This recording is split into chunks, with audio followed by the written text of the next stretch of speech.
You open Credit Karma on a Tuesday morning. Not because anything's wrong, just a quick check before work. You're expecting to see the 738 you had last month, maybe 740. You've been good. Every bill paid on time, no missed payments, no late fees. You put your work expenses on the card, earned the points, paid the whole thing off before the due date like a responsible adult. The number loads, it's 716. You stare at it, you refresh, still 716. You scroll down looking for the red flag. The missed payment, the collection account, the thing that explains it, there's nothing.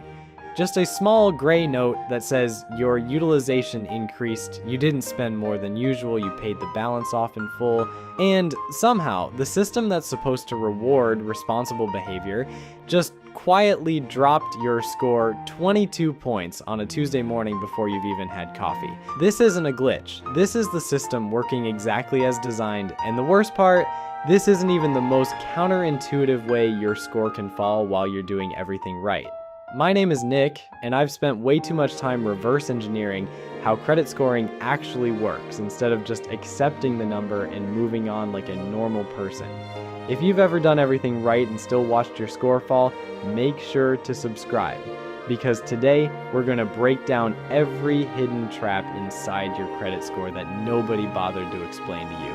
And by the end of this, you're going to be genuinely angry at a system you thought you understood.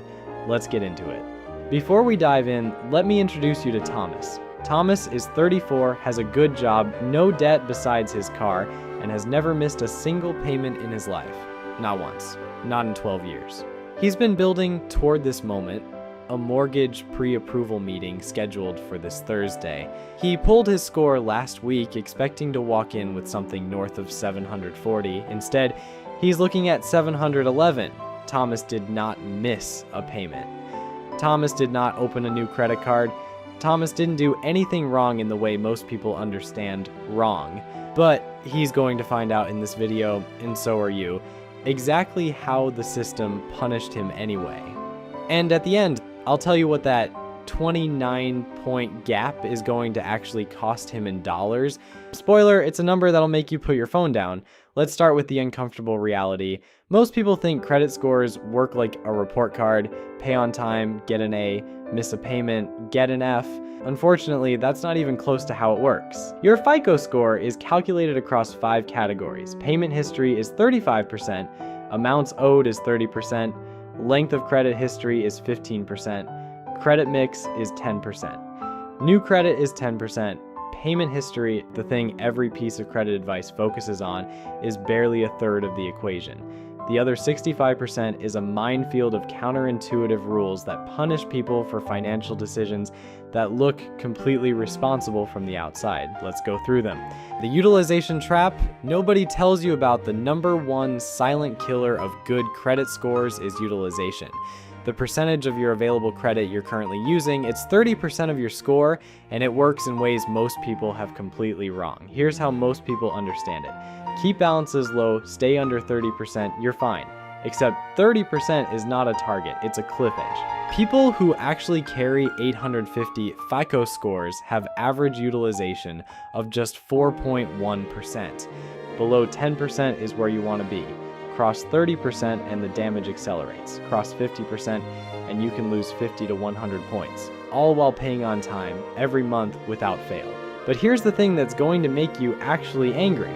FICO doesn't measure what you spent. It measures what you were carrying at one specific snapshot in time. Your card issuer reports your balance to the credit bureaus once a month, almost always on your statement close date, not your payment due date. Those are different days. Your statement closes on the 20th. Your payment is due on the 15th of the following month. Whatever balance was sitting on your card on the 20th is what gets reported. If you charged $2,800 in work expenses that week, a flight, a hotel, a client dinner, that $2,800 shows up as your reported balance. Even if you paid every cent of it 4 days later, even if you never paid a single dollar of interest. To the algorithm, you look identical to someone drowning in high-interest revolving debt. The score doesn't know you paid it, it only saw the photograph. So, the system that's supposed to reward responsible behavior is essentially taking a photo of your wallet at the exact moment you went grocery shopping and using that as your permanent financial character reference. Very cool, very fair.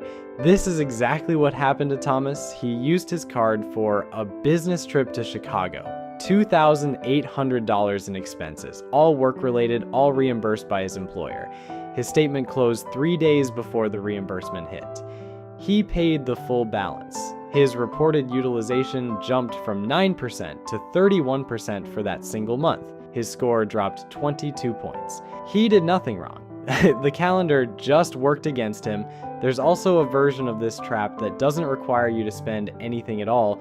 Your card issuer can quietly lower your credit limit during a routine account review, and they don't have to tell you in advance. You have $10,000 in total available credit and you're carrying $2,000 across your cards. That's 20% utilization, perfectly healthy. Your issuer cuts one card's limit from $5,000 to $2,000. Now, your available credit is $7,000, and that same $2,000 balance is 28.6%. You didn't open your wallet, your score just went sideways. Hard inquiries, small cuts that stack up at the worst time. Every time you apply for new credit, a card, a personal loan, an auto loan, the lender pulls your credit report. That's a hard inquiry. A single one costs fewer than 5 points. Basically nothing. The problem is the pattern they create and the timing of when they hit. Apply for 2 credit cards last spring. Refinance your car over the summer. Open a store card in November. You've got 4 hard inquiries on your report. FICO treats that as a risk signal. Their own research found that consumers with 6 or more inquiries are up to 8 times more likely to declare bankruptcy. So the algorithm watches the accumulation. And here's the trap that catches people every time. Pre-approval offers, checking whether you pre-qualify is a soft pull. It does nothing to your score. The moment you formally apply for that same card you were told you were pre-approved for, a hard inquiry hits. 2 completely different things deliberately disguised as the same thing. Banks sent an estimated 2.8 billion pre-approval offers in 2024. Most people opening those envelopes have no idea there's still a cost to accepting. Closing your oldest card, a self-inflicted wound. You paid off an old credit card you never use. Maybe it has an annual fee. You feel responsible, proactive, you close it, and then your score drops 28 points. Congratulations, you just accidentally set fire to 12 years of credit history to celebrate eliminating a $3,000 debt. The algorithm appreciated the gesture, it did not reward it. Closing the card does 2 things simultaneously. It removes that card's limit from your total available credit, instantly spiking your utilization. The math: 3 cards with limits of $5,000, $10,000, and $3,000. Total available credit is $18,000. You're carrying $3,600 in balances, exactly 20% utilization. You close the $10,000 card. Now your available credit is $8,000, same $3,600 balance. Your utilization just jumped to 45%. You spent nothing. It also affects your credit history length, which is 15% of your score. FICO still counts the closed account for up to 10 years, but the credit limit disappears from your utilization math the moment you close it. You lose the financial benefit immediately and only keep the age benefit temporarily, and the oldest card in your wallet is almost always your highest limit card, which means closing it costs you in both categories at the exact same time. Keep old cards open, put a $12 streaming subscription on them, and set up autopay. If there's an annual fee, call and ask for a product change to the no-fee version. Takes 5 minutes. Score intact. The cruel paradox of paying off your loan. This one sounds like a joke. It's not. You make the final payment on your car loan. You feel genuinely great, and then a few weeks later, your score drops 15 points. The reason is credit mix, the variety of credit types on your report, which accounts for 10% of your score. FICO's internal data found that people with no active installment loans represent statistically higher default risk than people actively repaying one. So the algorithm rewards the presence of a loan, not the absence of debt. If that car loan was your only active installment account, your profile just shifted from revolving plus installment to revolving only. FICO doesn't see someone debt-free and responsible. It sees a profile that no longer demonstrates the specific behavior it's calibrated to reward. The impact is 10 to 25 points, and it's temporary. But if you're planning to apply for a mortgage 6 weeks after celebrating your last car payment, this is the kind of timing problem that costs you a better interest rate. Which brings us back to Thomas. 3 months before his pre-approval meeting, he made the final payment on his car loan, his only installment account. He felt great about it. Cost him 14 points he didn't know he'd lose. Authorized users, you're financially married to their credit habits. Being added as an authorized user on someone else's card is one of the fastest ways to build credit history. You inherit the account's age, limit, and payment record overnight. When it works, it's great. When it doesn't work, you take the full damage from choices you had no part in making. You're financially married to their credit behavior. And unlike an actual marriage, there's no prenup. If they miss a payment, that late mark lands on your report and stays there for 7 years. A single 30-day late payment on a previously clean profile can drop a FICO score by 60 to 110 points. You weren't late. You might not have even known the payment was missed. The algorithm doesn't distinguish between primary holders and authorized users. You can be removed with one phone call, and the account drops off your report within 30 to 60 days. But late payments that already landed stay for the full 7 years. So if someone adds you to their account to help you build credit, just make sure the person doing you the favor isn't about to do you a very different kind of favor. Your score has 19 versions, and the good one is probably not what lenders see. There is no single credit score. FICO alone produces 19 commonly used versions across the 3 bureaus, and that's before you get to VantageScore, a completely separate model created by the bureaus themselves. Different lenders pulled different versions.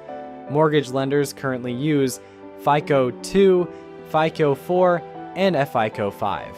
Models so old they predate the iPhone. Credit card issuers use FICO 8. Auto lenders use FICO auto scores on a 250 to 900 scale. Not even the same range. And the score you check on, Credit Karma, VantageScore 3.0. The financial equivalent of judging your job application based on your MySpace profile, technically a real score. Almost certainly not the one that matters for the decision you're about to make. Urban Institute research found VantageScore runs about 14 points higher than classic FICO scores on average, with bigger gaps at the lower end. Someone can see 750 on Credit Karma and show up at a mortgage meeting to find their actual mortgage FICO is 712. That 38-point gap is the difference between the best rate tier and the next one down, which on a 30-year mortgage can mean $30,000 to $40,000 in additional interest. You didn't mismanage your credit, you were just watching the wrong scoreboard. This is exactly what happened to Thomas. He'd been monitoring his Credit Karma score, which showed 738. His actual mortgage FICO was 711. He walked in thinking he'd qualify for the best rate tier. He didn't. The errors nobody told you about and the broken system for fixing them. The FTC completed a landmark study where 1,001 people reviewed their own credit reports closely. 1 in 4 found an error significant enough to potentially affect their score. Extrapolated nationally, that's roughly 40 million Americans with meaningful errors on their reports right now. Accounts that aren't theirs, balances that don't match, paid debts still listed as open collections, and the process for fixing them, not exactly designed with you in mind. When you file a dispute, your complaint gets funneled through an automated system called eOscar. Your detailed dispute, the documents, the explanation, the proof you spent 2 hours gathering gets compressed into one of 29 3-digit codes before it ever reaches a human being. Imagine writing a 4-page complaint letter with receipts attached, and by the time it lands on someone's desk, it just says Code 7. That's the dispute system. A congressional investigation found the same 4 codes were used in over 90% of disputes. So the investigation often consists of the original lender looking at a 3-digit code and confirming that yes, their data is correct without checking anything. Whereas in January 2025, the CFPB sued Experian for conducting what they literally called sham investigations. Equifax was ordered to pay a $15 million penalty the same month for systematic failures to fix known errors. These are not companies making honest mistakes. This is a system that profits when you don't know your report is wrong. Who actually benefits from your confusion? Here's the part nobody says out loud. The credit bureau business model depends on selling your data to lenders, and lenders profit more from borrowers in lower score tiers. Higher interest rates, higher fees, better margins for them. The more opaque the rules are, the more people make mistakes. The more mistakes people make, the lower their scores drift. The lower their scores, the more lenders can charge. The more lenders pay the bureaus for access to those scores. And around it goes. This isn't a conspiracy, it's just a business model. Nobody at Experian is sitting in a dark room scheming against you. The system just has no structural incentive to be easy to understand. Every dollar of interest you overpay because you closed the wrong card 3 years ago is a dollar that moved through that ecosystem. The bureaus have no reason to send you a tutorial. The confusion is, in a very literal sense, profitable. What this actually cost Thomas and what it could cost you. Let's bring it home. Thomas walked into his mortgage pre-approval meeting with a 711. He needed 740 to qualify for his lender's best rate tier. His rate came in at 7.1% instead of 6.7%. On a $380,000 loan over 30 years, that 0.4% difference is $31,200. Thomas will write $31,200 more in checks over the life of that mortgage than he would have if his score had landed where he thought it was. Thomas made every single payment on time for 12 years. He just used his credit card for a work trip at the wrong time, closed his oldest card to feel responsible, paid off his car loan 3 months too early, watched the wrong score for years, and it cost him $31,000. That is what a credit score actually is, not a report card, not a measure of your financial character. It's a game with rules that nobody explained, played on a timeline you didn't know about, scored by a version of your file you've probably never seen. And the consequences aren't limited to mortgages. It's the apartment that comes back denied because their cutoff was 720 and you were at 714. It's the car loan at 9.2% instead of 5.8% because you were in the wrong tier by 11 points. It's your insurance rate quietly going up at renewal because they pulled your credit and you didn't know they could. You did everything right. You just didn't know the rules of the game you were playing.